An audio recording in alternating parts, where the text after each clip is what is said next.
Good morning. Welcome to the Crafty Canary for your tip on Tuesday. Today I'm going to show you how to make your own hummingbird nectar and how I care for my hummingbird feeders. I really love watching the hummingbirds, and it's mid-April here in Texas, so it's time to get them out, and I want to show you how I wash them. So this one in particular has a very small opening, so I buy a baby bottle brush. Let me rinse it off a little here. And keep that handy to wash them so that I can get down in that opening, especially when it gets moldy from the nectar being out there too long, and you really want to get it clean for the safety of the little hummingbirds. So that's how I wash them. So I'm going to finish these up and let them dry, and then I'll show you how I make the nectar. So to make my nectar, I use 4 parts water to 1 part sugar. For example, I have 4 cups of water, and I've put it in my water kettle, my water boiler, for lack of a better word. And I'm gonna not completely boil it, but to get it where it is pretty hot so that the sugar will dissolve easily. And I'm gonna put 1 cup of sugar in a bowl, mix that up and dissolve it, and there I have my nectar. Okay, my water is pretty hot, not boiling, but pretty hot.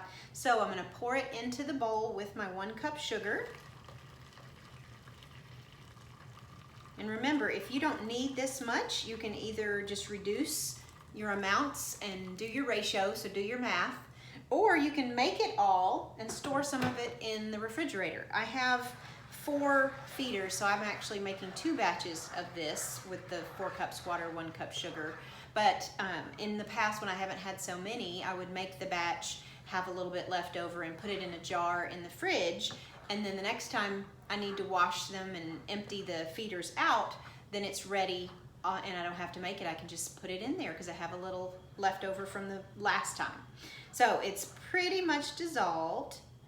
So what I'm going to do now is let it cool really well and then fill my feeders. So I'll be back in a little while after this has cooled down. So my nectar has cooled off and I'm ready to fill my feeders.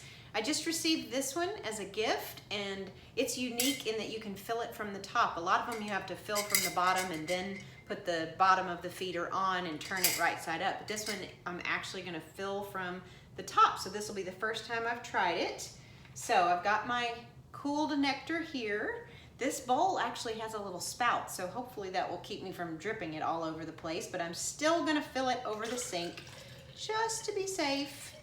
Use about half of this and put my lid on, and voila. Now I know when you buy it at the store it's red and not clear, but they suggest on many of the sites for hummingbirds that you not put the red dye in it, just for the safety of the birds. And the colors, the yellow I have a lot of bright colors on my other ones. The colors will attract them, and then when one bird drinks, they'll see another one and come try to fight him for it. So let's go put these outside.